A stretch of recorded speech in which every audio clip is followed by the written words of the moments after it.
le week-end. Sensation vous fait vivre la foire de l'Essonne verte depuis l'île de loisirs d'Étampes. Nous sommes à la foire d'Étampes, la foire de l'Essonne verte. Je suis avec Olivier Gérard, bonjour. Bonjour Raphaël, bonjour à vous tous. Je le rappelle, vous êtes le président donc de la boulangerie-pâtisserie de l'Essonne. Donc la première question, donc on avait parlé de la baguette précédemment.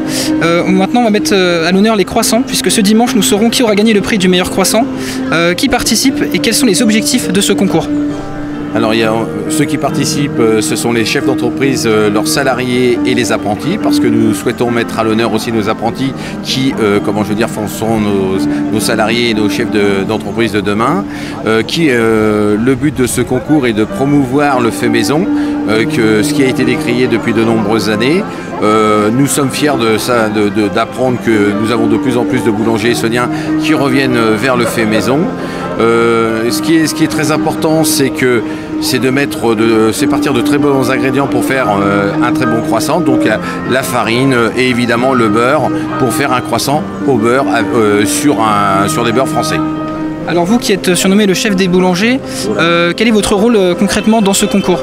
Alors mon rôle en tant que président des artisans boulangers pâtissiers de l'Essonne et du Val d'Oise et des Yvelines, le plus important c'est de promouvoir, comme je viens de le dire, donc c'est d'organiser et surtout que tout se passe dans les meilleures conditions possibles, que ce soit pour un concours, parce qu'à l'issue de ce concours pour les chefs d'entreprise, les deux premiers participeront au concours régional et le but recherché, c'est que ce premier se retrouve premier boulanger de France du croissant au beurre.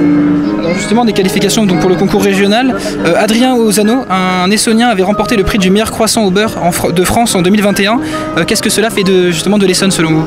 Eh bien pour nous c'est une référence, parce que évidemment c'est le deuxième c'est le deuxième au deuxième concours national qui a eu, donc il faisait partie du coupé parce que là c'est mauvais. Adrien Ozano a participé au deuxième concours du meilleur croissant au beurre national, donc il a terminé premier.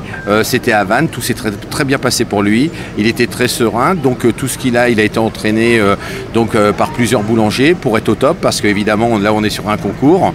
Donc le gars arrive dans un fournil, donc le CFA de Vannes en l'occurrence, et puis pendant 2 jours il a œuvré pour faire le meilleur croissant, et il s'avère que c'est lui qui se retrouve lauréat national.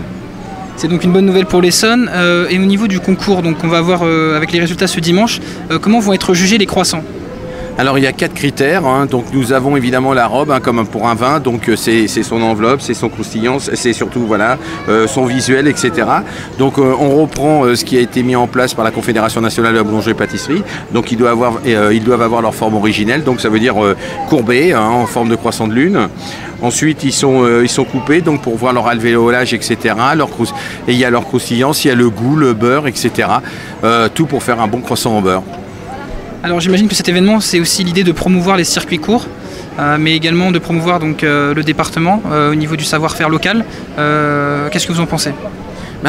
Nous, la chance que l'on a, c'est qu'en Ile-de-France, on a la Grande Couronne. Grande Couronne, donc l'Essonne fait partie de la Grande Couronne. Et nous avons, une ruralité exceptionnelle, avec beaucoup d'agriculteurs et de céréaliers. Donc déjà, sur les farines, on a ce qu'il faut. Et puis, évidemment, on a beaucoup d'agriculteurs qui font du beurre, etc. Donc il y a des circuits qui sont en train de se faire par certains. Après, il est évident que chacun a ses prestataires, ses fournisseurs de beurre français. Donc il faut que nous, en Ile-de-France, on arrive à faire quelque chose qui est très important, ça serait de faire une espèce de mutualité pour avoir un beurre essonnien, voire Grande Couronne. C'est donc l'objectif, un croissant 100% essonnien. Ça serait extraordinaire, oui bien sûr. Avec un beurre essonnien et francilien déjà. Alors pour terminer, ma dernière question, c'est un bon croissant. Qu'est-ce que c'est ? Comment on reconnaît un bon croissant ? Quelles sont les techniques ? Déjà, quand on mange un bon croissant, la première chose, c'est que si vous en mangez un, dans 4 heures, vous ne le renverrez pas.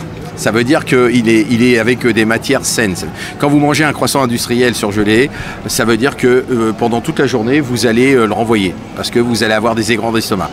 Là, l'avantage de ce croissant, c'est que ce soir, vous prenez la boîte, demain matin, vous pourrez le déjeuner avec votre compagne, parce qu'il n'aura pas bougé. Voilà, tout simplement. Il se tient dans le temps, quand il est fait dans les règles de l'art. comme nous l'inculquons à nos jeunes apprentis. Et aujourd'hui, comme vous parlez de la foire de l'Essonne verte, nous avons une maison de la boulangerie et nous avons également des apprentis qui sont à nos côtés pour mettre en avant le savoir essonnien. Merci beaucoup Olivier Gérard pour vos réponses et on se retrouve pour de nouvelles rencontres aujourd'hui à la foire de l'Essonne verte.